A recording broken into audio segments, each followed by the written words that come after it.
Hey everyone, welcome back. Judo Highlights here. And the Grand Slam Paris, one of the greatest tournaments ever, is coming up this weekend. And the Japan team, they've got 13 male judoka, a lot of new, a couple of old veterans as well. So it is a pretty exciting time for the Japanese team. So let's go through all 13, starting with Nagayama at the 60 kg category. Definitely one of the most experienced on the team. One of the highest level judoka on the team, #1 in the world. And obviously he's got lots of great skills, a lovely uranage, an awesome seoi nage, and he's got a few ashiwaza techniques as well, osotogari and haraegoshi, uchimata as well. And the way the Japanese team has done it is they've got 2 judoka for each category, except for under 100. There's just Ida for the under 100 kg category. But everyone else, they're paired up with someone else, and they might actually meet, which could be kind of interesting. So Koga, he is the other under 60 kg category fighter for Japan.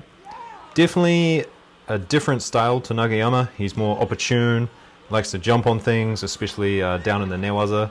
He's got some really awkward techniques as well, unlike Nagayama, who I would say is more of a traditionalist.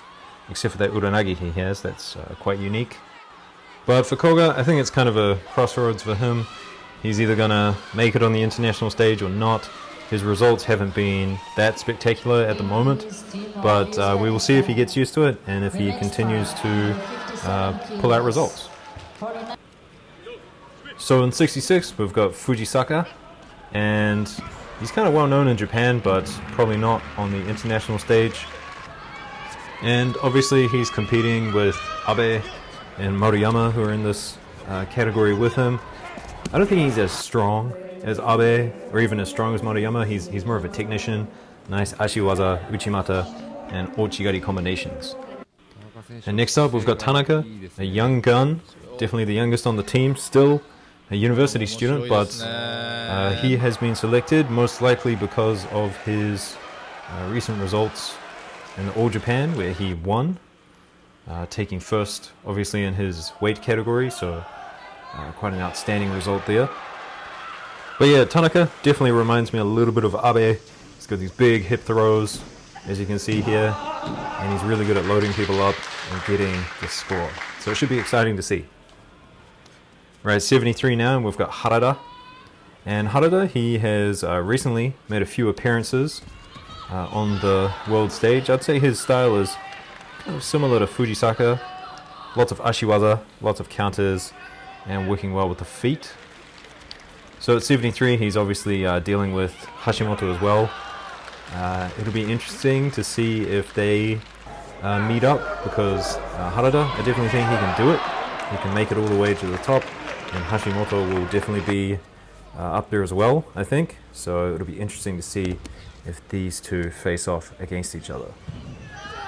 And how often do you see that, you know? International tournament, you've got 2 top Japanese players facing off in an international tournament, so that will be exciting. Hashimoto, of course, needs no introduction.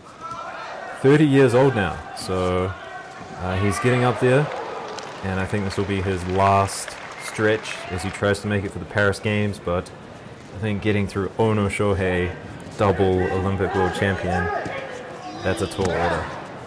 I mean, if I was Hashimoto, I would even consider going up a weight class, to be honest, but maybe that's not how they think. They don't have that kind of mentality. He wants to be Ono, he thinks he can, and he thinks he should be selected if he continues to pull out these results. So obviously, outstanding judo, lots of unorthodox grips. The only person who really does a one-handed Sode Surikomi Goshi, and depending on the matchup, he's either the most exciting player on the mat or the most boring player on the mat.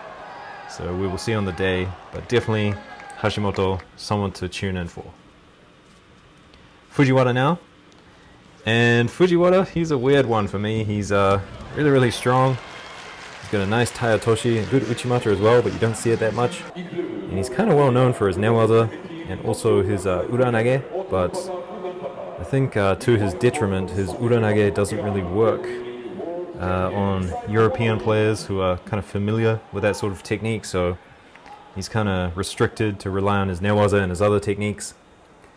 But competing against Nagase, obviously, that's been difficult for him. But Fujiwara, he doesn't get a break, and he's competing against Sasaki. So Sasaki, just a monstrous, incredible judoka. Definitely the person I'm looking out for the most at the Paris Grand Slam. Look at this. This is ridiculous. Hajime, first grip, big Uchimata on your back, and he is a monster. This is him against Fujiwara. Tomoe-nage attempt, stands up, and then, I mean, is that illegal? Should he be penalized for that? I'm not quite sure, but later on in the match, he gets this lovely armbar against Fujiwara. So Sasaki, he is strong, he's got insane techniques, he's got ridiculous newaza, and from the very first minute, he is rushing in there to get people out. Here he is against Ojitani, throwing him with an Ippon seoi-nage, so that's something special, that's something special. And against Malai, just getting a strong counter. Anyway, last clip from Sasaki, and look at this great Ippon seoi-nage into a transition. He's definitely my top watch at the Paris Grand Slam.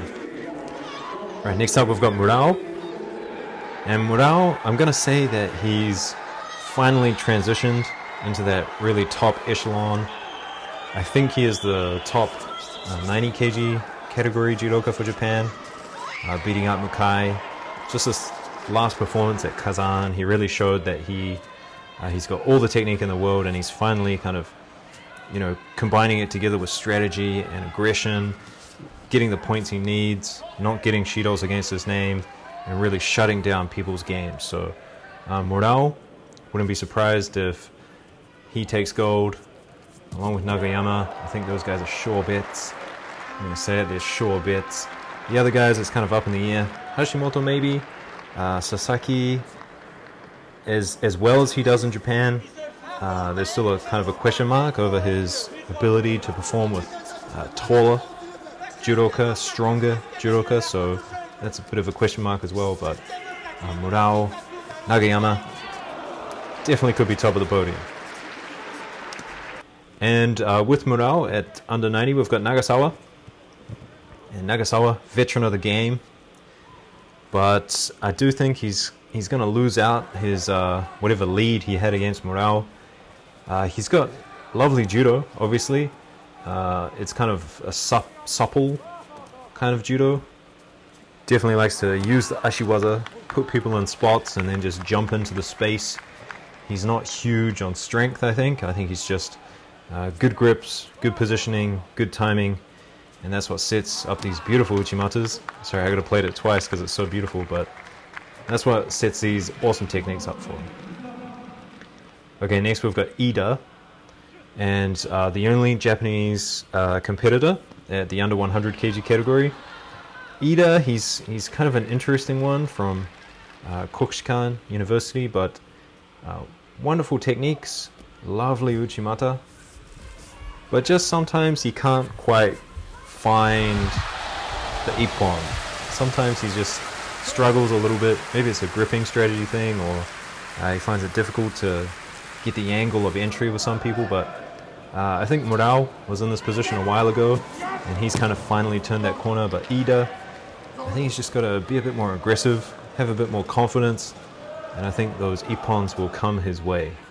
Because when they do, I mean, he's got beautiful, beautiful techniques, and like Inoue Kosei, a great uchimata, and a great drop-down seoi-nage. Okay, we're into the heavyweights now.